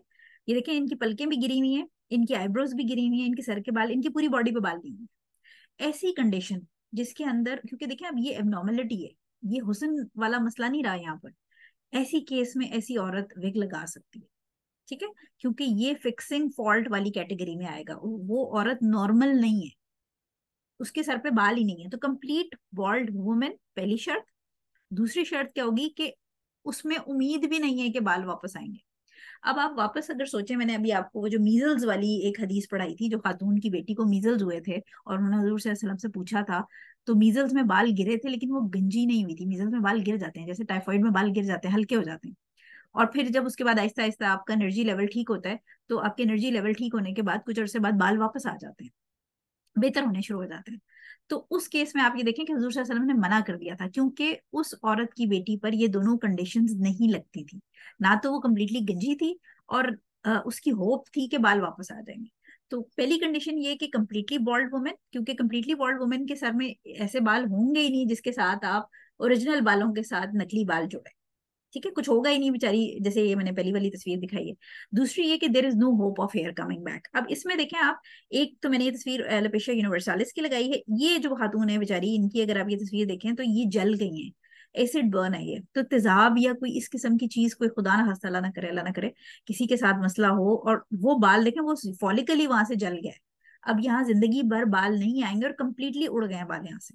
इस केस में फिर ये देखें, इनको प्रोस्थेटिक एक्सटेंशन यहाँ फिक्स करके और उस औरत को नॉर्मल किया गया है। तो अल्लाह ताला ऐसी कंडीशंस में इंसान के लिए आसानी कर देता है, क्योंकि जब फॉल्ट हो या कोई नुक्स हो, एक साहबी थे जिनकी एक गजवा में नाक कट गई। तो उनकी नाक जो है उसकी जगह हुजूर सल्लल्लाहु अलैहि वसल्लम ने उनको कहा कि प्रोस्थेटिक नोज, यानी नकली चांदी की बनी हुई नाक लगा लगा ली उन्होंने हुजूर सल्लल्लाहु अलैहि वसल्लम से पूछ के। लेकिन चांदी का क्या मसला हो रहा था कि वो ऑक्सीडाइज हो रही थी और उसकी वजह से स्मेल आ रही थी। तो उन्होंने हुजूर सल्लल्लाहु अलैहि वसल्लम से जाके कहा कि या रसूल अल्लाह, चांदी, क्योंकि हमें पता है कि सोना मर्दों के लिए हराम है, जो उम्मत मोहम्मदी है उसके मर्दों के लिए सिल्क और सोना दोनों हराम है। तो हुजूर सल्लल्लाहु अलैहि वसल्लम से उन्होंने पूछा कि या रसूल अल्लाह मैं क्या करूं? तो हुजूर सल्लल्लाहु अलैहि वसल्लम ने उनको परमिशन दे दी सोने की नाक बनवाने की। उसकी रीजन ये थी कि नाक कटी हुई है, दैट्स एबनॉर्मलिटी, उसको फिक्स करना जरूरी है। तो फिक्स जब आपने करना है तो उसके लिए फिर उस टाइम पे अल्लाह ताला की जो वो 8 हमने रूल्स पढ़े हैं वो साइड पे हो जाते हैं, ठीक है। सो ये देखें इसमें, अच्छा तीसरा जो है, ये इसमें एलोपेशिया एरिएटा एक बीमारी होती है। ये देखें बीच में से बाल सिर्फ इतना बड़ा पैच जो है वो गंजा हो गया है। और इसके अंदर वैसे तो यूजली आप डिफरेंट इसके ट्रीटमेंट्स होते हैं, स्टीरॉइड्स वगैरह हम इंजेक्शन लगाते हैं वो। बट लेट सपोज कि किसी के नहीं वापस आ रहे और ये पूरा पैच औरत का गंजा हो गया, इस केस में फिर आप, ये फिक्सिंग फॉल्ट है, ये ब्यूटिफिकेशन नहीं है, इसमें फिर हेयर एक्सटेंशन, यहाँ क्योंकि ऑब्वियसली विग नहीं लगेगी, यहाँ हेयर एक्सटेंशन लगेगी, इस केस में विग आएगी। तो ये फिर हलाल हो जाएंगे, ठीक है। इसी तरह आप ट्रस्टेबल ऑर्गेनाइजेशंस को विग्स या हेयर एक्सटेंशन बनाने के लिए अपने बाल डोनेट कर सकते हैं, ये जायज है दीन में। लेकिन you have to make sure कि वो ट्रस्टेबल ऑर्गेनाइजेशन है। ज्यादातर जो इस तरह की ऑर्गेनाइजेशन जो पेशेंट्स के लिए विग्स या एक्सटेंशन का काम कर रही होती हैं, वो हॉस्पिटल्स के साथ अटैच होती हैं। तो आप आइडियली हॉस्पिटल्स से चेक कर सकते हैं कि अगर इस तरह की कोई ऑर्गेनाइजेशन है, क्योंकि फिर वो ब्यूटिफिकेशन के लिए नहीं सेल करते और वो एक्चुअली काम ही पेशेंट्स के लिए कर रहे होते हैं। तो ऐसी ऑर्गेनाइजेशंस को आप डोनेट कर सकते हैं बाल, बट बिल्कुल पक्की छानबीन के बाद कि ये कोई दो नंबरियां नहीं कर रहे। ठीक है, तो डोनेट कर सकते हैं, बेच नहीं सकते, ये बात याद रखिएगा। सेलिंग हेयर इज हराम फॉर एनी कॉज, बेचना नहीं है आपको, क्योंकि इस्लाम के अंदर जो पूरी पूरी ह्यूमन बॉडी है वो ऑनर्ड है। अल्लाह ताला ने हमारे जिस्म को बहुत इज्जत दी है, तो इस जिस्म का कोई भी हिस्सा हम बेच नहीं सकते। कोई भी इंसान अपनी किडनी और कोई भी चीज बेच नहीं सकता। हाँ, किसी को जरूरत होगी डोनेट करेगा, उसके अंदर भी ऑर्गन डोनेशन की पूरी एक अलग फिक है, पूरी एक अलग डिटेल है। सो बेचना बिल्कुल जायज नहीं। क्विकली हम हेयर कट्स पे आ जाते हैं। हेयर कट्स जो है उसके डूज एंड डोंट्स। अच्छा जी, पहला जो एक हदीस है वो हमारे पास नसाई और दाऊद से है। ये जो पिक्चर मैंने साथ अटैच की है, इस जैसे लड़के आपको आजकल हर जगह नजर आते हैं, बड़ा फैशन इन है। इस हेयर स्टाइल को कहते हैं कजा। कजा हेयर स्टाइल जो है, इसका मतलब ये कि कुछ पार्ट जो है वो बालों का शेव करके उसको ट्रिम या ट्रिमर या शेव कर दिया जाए, और कुछ बाल जो है वो लंबा रहने दिया जाए या उसको कट करके, यानी बालों को आधा जो है टिंड का कुछ एरिया जो है वो शेव हुआ हुआ हो, ट्रिमर लगाओ, और कुछ एरिया पे बाल जो है वो जुल्फें लहरा रही हों या प्रॉपरली। आप ये देख लेंगे सारे स्टाइल्स आपने अपने इर्द गिर्द मार्केटों में, हो सकता है किसी के कजन या किसी के भाई ने भी कटवाए हो, बेटे ने कटवाए हो, तो ये हेयर स्टाइल्स कजा कहलाते हैं। इसके बारे में हुजूर सल्लल्लाहु अलैहि वसल्लम की हदीस है हमारे पास नसाई और दाऊद में, जिसमें हुजूर सल्लल्लाहु अलैहि वसल्लम ने एक बच्चे को, एक लड़के को देखा जिसके बालों का कुछ इसी तरह का हेयर कट हुआ हुआ था कि part of his head was shaved and part of it was left, कि आधा थोड़ा शेव हुआ हुआ था और आधा छोड़ा हुआ था। तो हुजूर सल्लल्लाहु अलैहि वसल्लम ने उसको मना किया कि ये नहीं करें, और उन्होंने हुक्म दिया कि या तो सारा शेव कर दो या सारा छोड़ दो, यानी ये हाफ ऑफ 50-50 वाला चक्कर इज नॉट जायज, and this type of hair cut is called कजा। तो ये ऐसे हेयर कट्स इस्लाम में जायज नहीं है, ये हुजूर सल्लल्लाहु अलैहि वसल्लम ने मना फरमाया है, इसलिए ये हराम है। ठीक है, तो अगर आपके किसी भी जानने वाले ने कराए हैं, तो प्लीज आप उसको प्यार मोहब्बत से जरा समझा दें कि या तो बाल पूरा उगा ले या पूरी टिंट करा दे। अच्छा, औरतों के बारे में जो रूलिंग है उसके अंदर कुछ पॉइंट्स आपने ख्याल रखने। कटिंग के, औरतों को बिल्कुल बाल कटवाना जायज है। और मुझे याद है जब मैंने पढ़ना शुरू किया था शुरू शुरू में रिलीजन को, तो मुझे बहुत सारी मजे मजे की बातें सुनने को मिली थी, जिसमें एक बात ये थी कि औरत जो है उसको अपने बाल सीने से लंबे रखने चाहिए, क्योंकि क़यामत के दिन जब वो उठाई जाएगी तो जो सीने का एरिया है, जो उसका चेस्ट है, वो उसके बाल कवर करेंगे, बिकॉज ऑब्वियसली हम नेकेड होंगे क़यामत के दिन जब कब्रों से निकलेंगे। तो एक मैंने इसको बड़ा चेक किया, रिसर्च की इसके ऊपर कि मुझे कोई हदीस, क्योंकि आप याद रखिए कि कुरान और हदीस से अगर कोई चीज साबित नहीं होती तो हम उसको हराम नहीं कह सकते।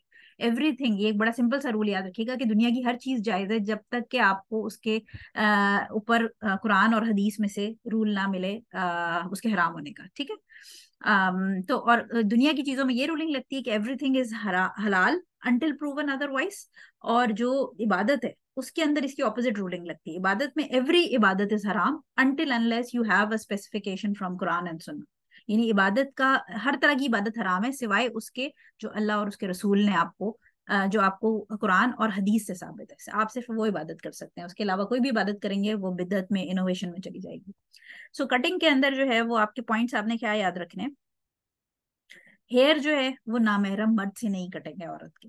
ठीक है, तो जितने सैलॉन्स ऐसे खुले हुए हैं जो यूनिसेक्स सैलॉन्स हैं, जहां मर्द बाल काट रहे हैं, ऐसी जगह पे औरतों को जाना जायज नहीं है बाल कटवाने के लिए, क्योंकि औरत को तो बाल दिखाना ही जायज नहीं है, तो कटवाने की तो सेंस ही नहीं है ना। ठीक है, नंबर 2 जो है उसकी, औरत की जो इंटेंशन है वो किसी 2 नंबर खातून या जो करप्ट लोग हैं या कुफार, उसका हेयर कट उनसे इंस्पायर ना हो, यानी कोई स्पेसिफिक हेयर कट चल रहा हो जो किसी बड़ी पॉप सिंगर ने कटवाया हो जो कि डिसबिलीवर हो, और आपकी बेटी कहे कि मुझे उस जैसे बाल कटवाने, ये जायज नहीं है, बिकॉज ये इमिटेटिंग डिसबिलीवर्स में आ जाएगा। ठीक है, इसके अलावा अगर औरत की इंटेंशन ये है कि मैंने बाल कटवा के पूरी दुनिया में जाके बंदों को दिखाने, और मैंने अपनी टिकटॉक बनानी है और मैंने इंस्टाग्राम पे टीपी लगानी है, तो क्योंकि ऑब्वियसली हमें पता है कि बालों को ढकने का हुक्म है, औरत अपने बाल नामहरम मर्द को नहीं दिखा सकती, तो फिर ऐसी केस में भी ऑब्वियसली औरत का इस्लामिक पॉइंट ऑफ व्यू से बाल कटवाना भी जायज नहीं है। अगर उसकी एम ही है कि बाल कटवा के मैंने बंदों को दिखाने, ब्लो ड्राई करा के या सेट करके, तो ये जायज नहीं है। इसके बाद नेक्स्ट है कि अगर वो बाल ऐसे कटवाती है जो उसको मर्द जैसा दिखाएं, यानी मर्दों का जो हेयर स्टाइल है, जैसे बॉय कट की मैंने बात की, ऐसे हेयर स्टाइल्स कटिंग करवाना औरत के लिए जायज नहीं है। इसके बाद नेक्स्ट है कि अगर औरत मैरिड है और वो अपने हस्बैंड की परमिशन के बगैर बाल कटवाती है, जायज नहीं है, क्योंकि हस्बैंड का हक है औरत के ऊपर, जैसे कि औरत का हक है अपने हस्बैंड के ऊपर। तो ये हस्बैंड का राइट है, वो अपने हस्बैंड से डिस्कस करे, और जैसे जिस अगर लंबे बाल पसंद है तो फिर वो लंबों में ही कटिंग करवा के उनको सेट कर ले, अगर हस्बैंड को छोटे बाल पसंद है तो वो छोटे करवा ले।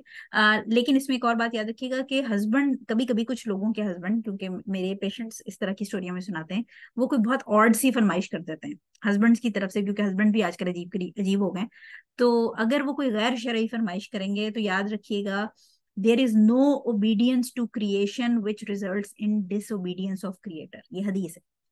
कोई भी खलकत की फर्मा बरदारी जायज नहीं जो कि खालिक की नाफरमानी का बाइस बने।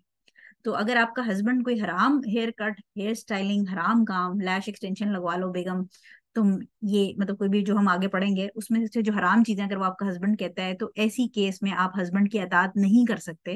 उसकी रीजन ये है कि अगर ऐसे केस में जिसको अल्लाह ताला ने मना किया, उसके रसूल ने मना किया, उस केस में अगर आप हस्बैंड की अतात करेंगे तो आप बेसिकली अपने हस्बैंड को अल्लाह ताला से ऊपर रख देंगे, जो कि शिर्क है।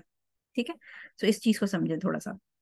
इसके अलावा लास्ट पॉइंट ये कि शेविंग हेड, औरत को गंजा होना, टिंड कराना जायज नहीं है शरीयत में मुसलमान औरतों को, अनटिल अनलेस के खुदा ना खास्ता कोई ऑपरेशन है, कोई मेडिकल नीड है, किसी का ब्रेन ट्यूमर का ऑपरेशन है, कोई जरूरत है, तो उसके ऊपर आप जितना एरिया आपको गंजा करना है, बाल उतारने, वो आप कर सकते हैं। लेकिन normally for the sake of fashion या नॉर्मली औरतें कराती भी नहीं है, लेकिन पता नहीं होता आजकल हालात उल्टे सीधे होते जा रहे हैं, तो ये शरीयत में जायज नहीं है। इसके अलावा मुस्लिम की 320 हदीस है, जिसमें अबू सलमा इब्ने अब्दुर्रहमान रज़ी अल्लाह अन्हु फरमाते हैं, हुजूर सल्लल्लाहु अलैहि वसल्लम की जो वाइफ्स थी, अज़वाज मुताहरात उम्महातुल मोमिनीन जो हैं, वो अपने बाल कट करती थी, यहाँ तक कि उनके बाल जो हैं वो मतलब इतने शॉर्ट, आपको परमिशन है कि जो कान का लोब होता है लोअर, यानी जहां पर आप इयरिंग्स पहनते हैं, ये जो इसका एज है, यहाँ तक आप कटवा सकते हैं, इससे ऊपर ना जाएं, क्योंकि इससे ऊपर फिर मर्दों से मुशाबित हो जाएगी। तो ये हदीस, इसके अंदर प्रूफ मिल जाती है कि औरत इतनी लेंथ तक बाल कटवा सकती है, बट बालों का कट ऐसा होना चाहिए कि वो मर्दों से मुशाबित ना रखे। क्विकली हम हेयर कलर टेक्सचर चेंजेस देख लेते हैं, क्योंकि अभी आई थिंक हमें 10-15 मिनट्स और हैं हमारे पास। हेयर कलर से मुराद ऑब्वियसली हेयर डाई है। टेक्सचर चेंजेस के अंदर आपके पर्मिंग और जो सारी चीजें हमने बात की थी, केराटिन वगैरह आ जाएगा। परमिसेबल है बिल्कुल डाई करना और टेक्सचर चेंज करना, ये दोनों चीजें परमिसेबल हैं। कुछ चीजों का टर्म्स एंड कंडीशंस के साथ आपने ख्याल रखना है। एक तो डाई जो है वो काला नहीं होना चाहिए। जैसे कोई ग्रे, किसी के अम्मा के बाल ब्राउन, सॉरी लाइट ग्रे या व्हाइट हो रहे हैं, तो काला जो है उसके ऊपर मैं आपको हदीस भी अभी बता देती हूँ, नीचे लिखी हुई है कि ब्लैक हेयर डाई जो है वो कम्प्लीटली इम्परमिसिबल है, मर्दों औरतों दोनों के लिए, तो काले नहीं बाल डाई करने। दूसरी चीज ये है कि हमने जो पढ़ा था कि इंग्रेडिएंट्स जो हैं वो एक तो हलाल होने चाहिए और हार्मफुल नहीं होने चाहिए। इससे क्या मुराद है कि कुछ खवातीन को, मेरे पास पेशेंट्स आती हैं जिनको डाई से एलर्जी होती है, तो ऐसे केस में अगर आपको पता है कि आपको डाई से एलर्जी है और डाई करा के सर में दाने निकल आते हैं, बर्निंग शुरू हो जाती है, इचिंग शुरू हो जाती है, ऐसे केस में आप डाई ना करें। बेहतर ये है कि उस केस में आप अमोनिया फ्री डाई पे चले जाएं, क्योंकि ज्यादातर अमोनिया के साथ लोगों को एलर्जी होती है, या आप मेहंदी पे चले जाएं, इस किस्म की चीजों पे चले जाएं। लेकिन अगर आपको उसके इंग्रेडिएंट से एलर्जी है तो फिर वो जायज नहीं है आपके लिए शरई तौर पे कि आप अपने आप को नुकसान या तकलीफ पहुंचाएं फैशन के शौक में। नंबर 3 है कि जो मटेरियल्स, वही हमने बात कर ली कि मटेरियल जो है वो हलाल होने चाहिए, कोई खुदा ना खास्ता उसके अंदर पिग वाली चीज या हराम इंग्रेडिएंट्स नहीं होने चाहिए। इसके बाद नंबर 4 है कि कुफार की इमिटेशन। अच्छा, ये मुझसे ग्रुप में भी किसी ने ये बात पूछी थी कि कुफार की इमिटेशन, डिसबिलीवर या करप्ट लोगों की। तो देखिए, जो नॉर्मल हम लोग आजकल यहाँ पर स्ट्रीकिंग चलती है नॉर्मली पाकिस्तान इंडिया में, हाईलाइट्स होती हैं, बेबी लाइट्स हैं, ब्लॉन्ड में जाते हैं कलर, कैरमल में जाते हैं, महागनी हो गया, बर्गंडी हो गया, ये शेड्स जो हैं ये कुफार की प्रेजेंटेशन नहीं है, क्योंकि ये तो सब नहीं कराए हैं। ठीक है, यूजुअली कुफार की प्रेजेंटेशन से मुराद ये होती है कि आप देखें कि अगर आपको दाना खास्ता कोई बच्ची या खातून जो है वो रेनबो फ्लैग अपने सर के ऊपर कलर करा के आ रहे हैं, रेड ब्लू ग्रीन की स्ट्रिकिंग करा लें जिससे बालों में रेनबो कलर आ जाए, तो ये एक डेविएंट ग्रुप, एक सिनर कर्स्ड लोगों का ग्रुप है, उसकी प्रेजेंटेशन हो जाएगी, तो वो ऐसा हेयर डाई हराम होगा। इसी तरह कुछ आपने देखे होंगे बाहर बहुत से मुल्कों के, अब तो क्योंकि टीवी पे मीडिया पे आपको नजर पड़ी जाती है, मुख्तलिफ डिसबिलीविंग जो हैं रिलीजन, जो कुफार हैं, उनके अंदर पॉप स्टार्स हैं जिनके अजीबो गरीब से कलर्स होते हैं, हेयर कलर। तो आप स्पेसिफिकली बता सकते हैं कि ये कलर नॉर्मल नहीं है, आप वो कलर करवा के बालों का जरा किसी पार्टी में बेशक औरतों के बीच में ही चली जाए तो हर कोई कहेगा ये इसको क्या हुआ है। तो वो कलर जो नॉर्मली करप्ट औरतों के प्रेजेंटेशन हो या किसी गुनाहगार रिलीजन, जो ये एलजीबीटी वाला मैंने आपको बता दिया कि रेनबो करवा के कोई चला जाए, इस टाइप की जो चीजें ये मना है। लेकिन नॉर्मली अगर आप स्ट्रीक्स करा रहे हैं, हाईलाइट्स करा रहे हैं, जो कि एक एवरेज आपको मतलब हर जगह नजर आ रही है, आई थिंक लाहौर में तो मुझे हार्डली कोई खातून नजर आती हैं जिनके सर के बाल ओरिजिनल कलर के हों, तो उसमें कोई मसला नहीं है, क्योंकि वो एक उसको दिखाना ऑब्वियसली ना, मेरा मर्द को दिखाना वो जायज नहीं है, लेकिन वो हेयर कलर इज ओके। इसके बाद नंबर 5 है women shouldn't show it to non महरम। ये हमने बात कर ली है कि बाल तो दिखाना ही है, तो फिर हेयर कलर करा के भी आपने सिर्फ महरम को ही दिखाना है और औरतों को दिखाना है, ना महरम को नहीं दिखाना। इट्स अ वेरी बिग सिन। ये जो खवातीन बाल दिखाती हैं उनको जितनी नजरें पड़ेंगी और जितनी देर तक पड़ेंगी उस पल पल का गुनाह है। ठीक है, तो इस चीज को जरा ध्यान में रखिएगा कि जितनी नमाजें रोजे और बाकी सारी चीजें होती हैं वो बर्बाद होने लग जाती हैं जब आप बाल खोल के पब्लिक में जाते हैं।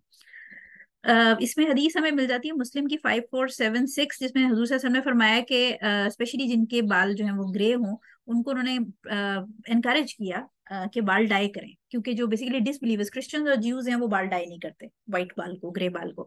तो हुजूर सल्लल्लाहु अलैहि वसल्लम ने फरमाया कि बालों को इनकरेज किया कि डाई करें, लेकिन जो स्पेशली व्हाइट बाल है उसको डाई करें, लेकिन अवॉइड ब्लैक, काला नहीं करना। ठीक है।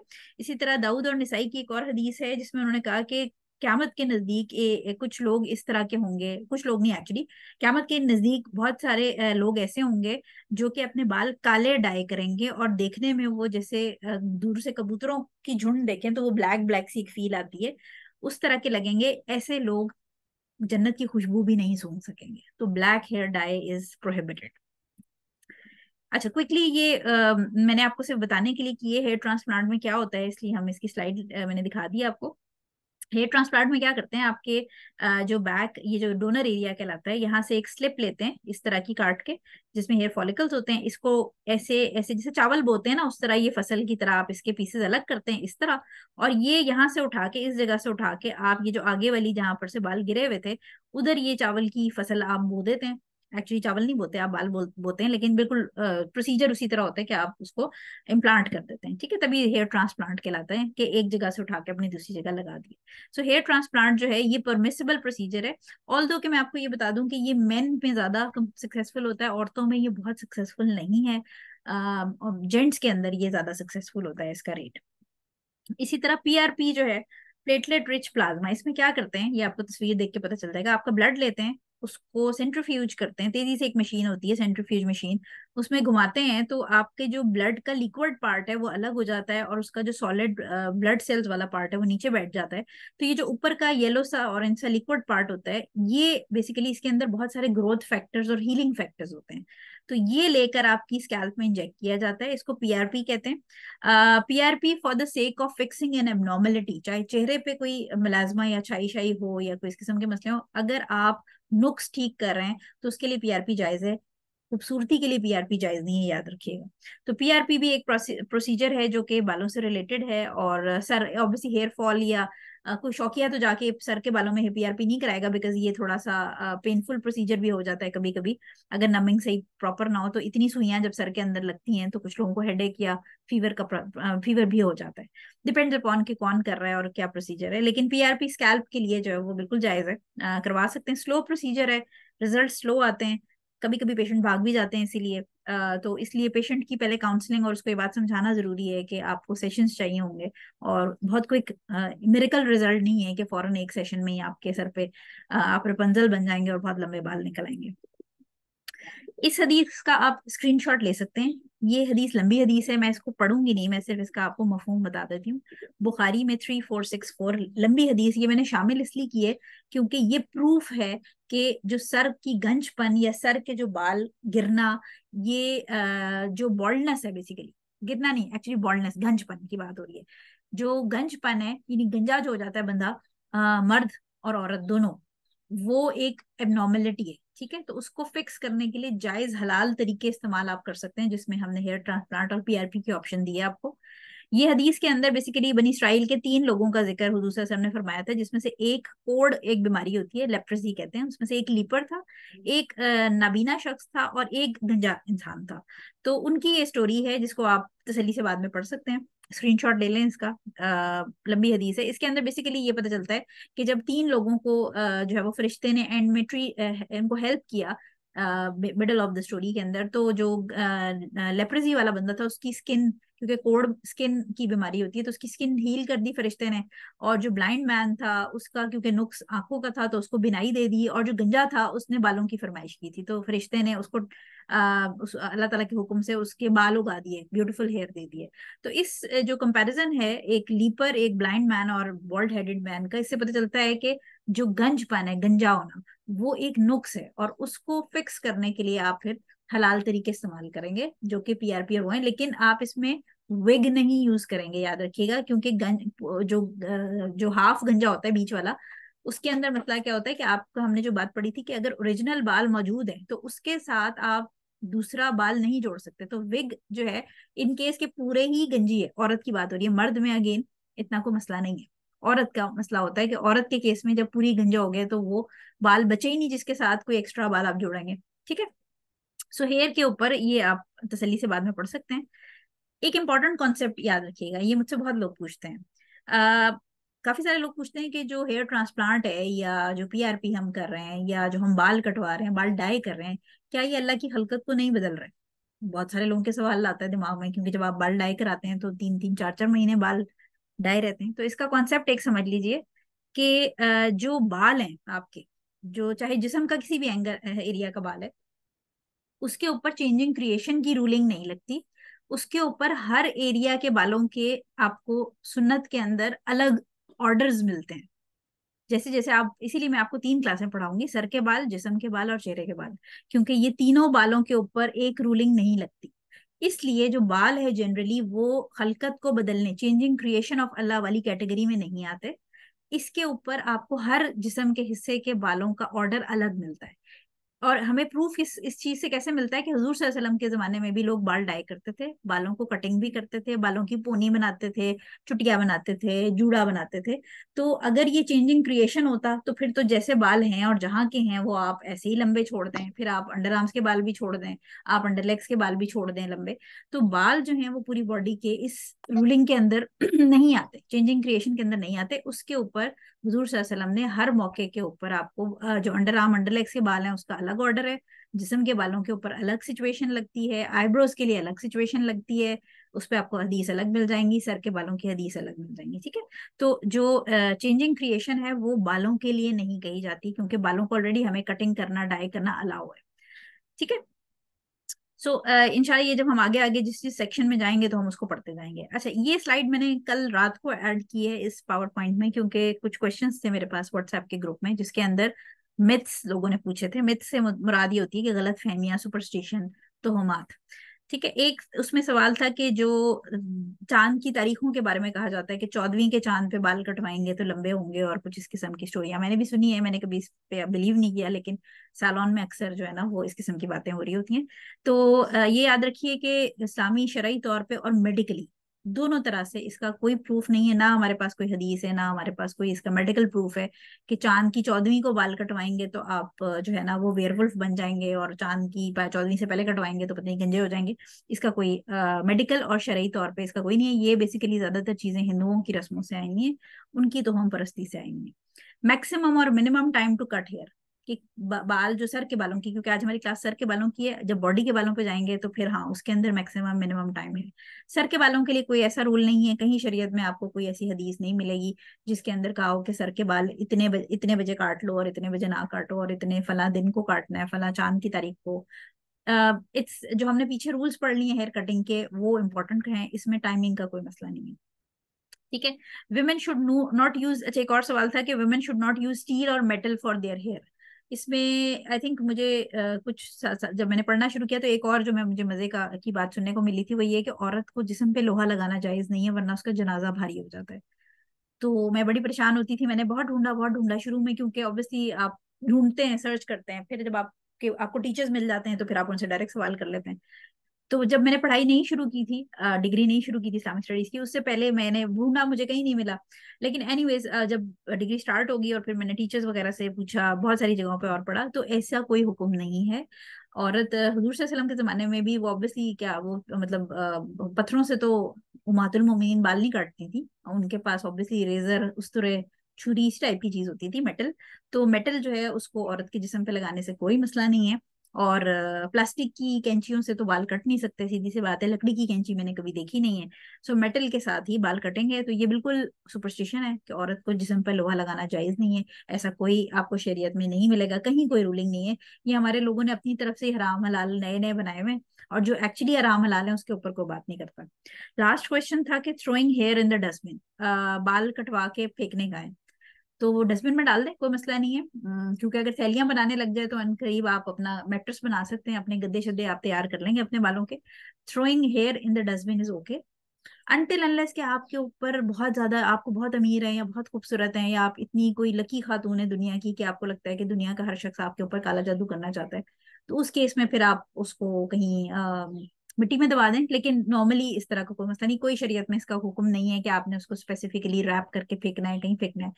ऑब्वियसली आप उसको इधर उधर ना फेंक दें, गंद नहीं फैलाना, आपने डस्टबिन में डालें। लेकिन हुक्म इसके ऊपर कोई नहीं है इस तरह का कि आपने उसको मिट्टी में दबाना है या कोई। ठीक है, क्विकली हम हलाल सॉल्यूशंस देख लेते हैं।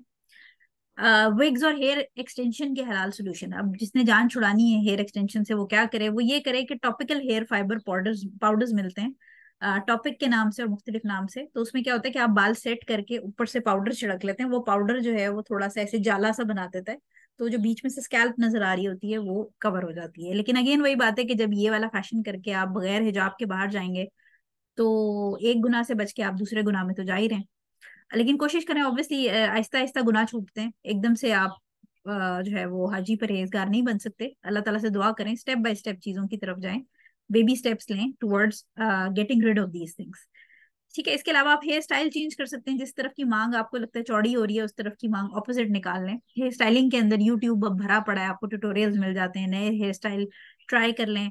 स्प्रे टचअप कलर्स आ गए मार्केट में लॉरियल वगैरह के, तो आप वो बालों के ऊपर बीच में स्प्रे कर सकते हैं। उससे क्या होता है कि जो आपकी स्कैल्प है उसके ऊपर भी उसका शेड आ जाता है, तो बाल जो नीचे से आपकी हल्की वाइट वाइट सी स्किन नजर आ रही होती है वो कवर हो जाती है कलर के साथ, तो उससे भी फर्क पड़ जाता है। इसके बाद जो लैश एक्सटेंशन और फॉल्स लैशेज है उनसे जान छुड़ाने के लिए आप मस्कारा, बहुत तरह के मार्केट में अवेलेबल हैं, महंगे से महंगा, सस्ते से सस्ता, जो आपका बजट है। उसमें डिफरेंट टाइप्स के ब्रशेज होते हैं, थिकनेस होती है मुख्तलिफ किस्म के। मेरा पर्सनल फेवरेट भी एक मस्कारा है क्योंकि मेरी अपनी लैशेज बहुत छोटी छोटी हैं।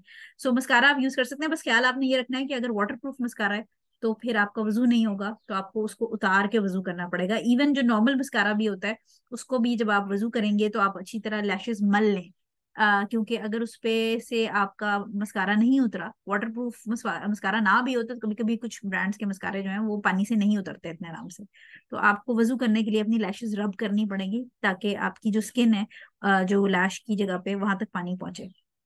इसके अलावा ऑयल्स आप यूज कर सकते हैं, मुख्तलिफ लैश थिकनिंग ऑयल जिसमें कैस्टर ऑयल वगैरह डले होते हैं, बहुत प्रोडक्ट्स हैं मार्केट में, वो आप इस्तेमाल कर सकते हैं। लैश लिफ्ट एक प्रोसीजर है जिसमें आपकी लैशेस के ऊपर एक केमिकल लगा के उसको लिफ्ट कर देते हैं। ये अगर तो फ्री ऑफ हार्म है, अगेन इसके ऊपर वही आपको चेक करने पड़ेगा कि जिस जो केमिकल है वो हलाल है या नहीं, और खुदा ना खास्ता आपको उससे एलर्जी तो नहीं है। पैच टेस्ट होना जरूरी है, क्योंकि खुदा ना खास्ता अगर वो मटेरियल, क्योंकि हम लैश एक्सटेंशन नहीं, अपनी लैश को ही लिफ्ट करवा रहे हैं, लैश एक्सटेंशन नहीं कर रहे। लेकिन अगर उसका केमिकल आपको रिएक्ट कर गया तो आईज बड़ी सेंसिटिव होती हैं। It could be an option but it's not a very recommendable option. मेरी प्रेफरेंस ये है कि आप मस्कारा और इन्हीं चीजों पे रहें तो बेहतर है। थिनिंग हेयर, फाइन हेयर और हेयर फॉल के लिए आप हर्बल और मेडिकल ट्रीटमेंट्स ट्राई कर सकते हैं, टोटके शोटके बड़े अब आपको यूट्यूब पे मिल जाते हैं। इसके अलावा चेक करें कि इंटरनली बॉडी के अंदर आयरन की कमी तो नहीं है, किसी चीज की कमी तो नहीं है। अगर आपके हॉर्मोन्स डिस्टर्ब हैं, आपको पॉलिसिस्टिक ओवरीज है, तो सर का बाल गिरेगा ही गिरेगा।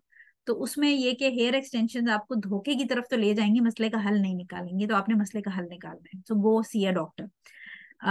इसके बाद जो कैमल हम हिजाब है, प्लीज ये जितनी खवातीन हिजाब करती हैं ये अपनी सहेलियों को भी बताएं, जरूर बताएं।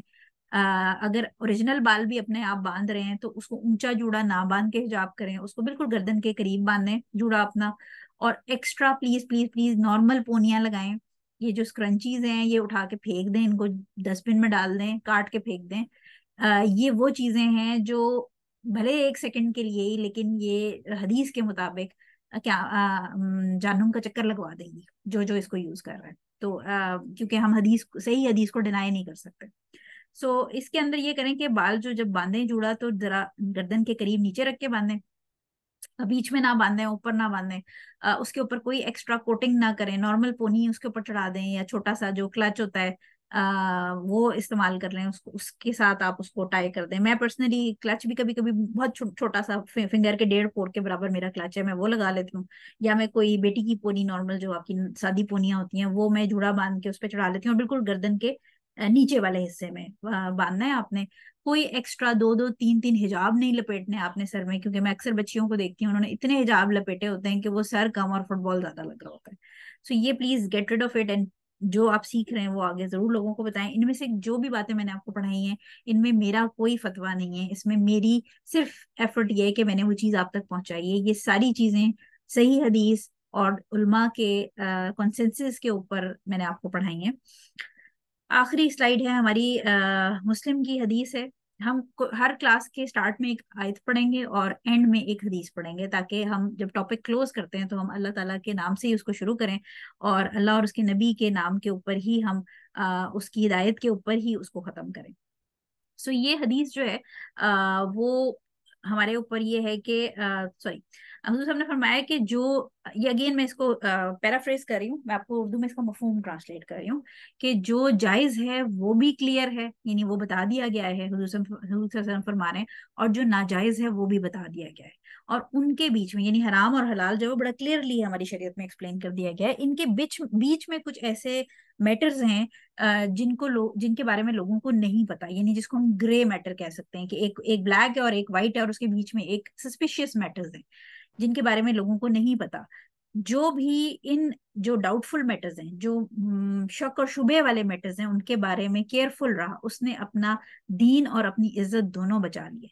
और जो इन ग्रे मैटर्स में, जो इन जो बीच के एम्बिगुअस मैटर्स हैं उसके अंदर गिर गया, समझो वो हराम की तरफ चला गया।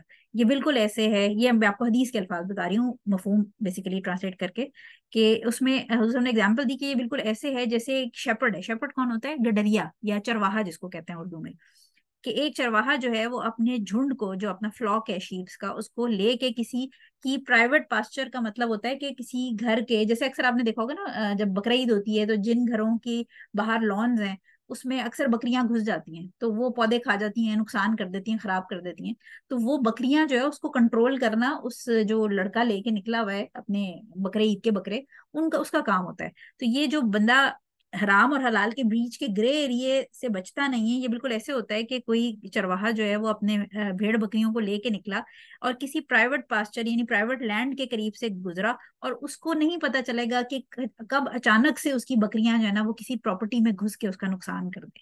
तो एक बंदा जो हराम और हलाल के बीच वाले एरिया से बचता नहीं है, ग्रे, जिसके ऊपर आपको एग्जैक्टली कंफ्यूजन हो रही होती है, आपको फतवे मिल रहे होते हैं कि नहीं हो भी सकता है, नहीं भी हो सकता। हमेशा याद रखें कि आपको फतवे हर तरह के मिल जाएंगे। इस वक्त हमारा दीन माशाल्लाह इस पॉइंट पे आ चुका है उलमा, कि आप पैसा देके किसी से कोई भी फतवा ले सकते हैं।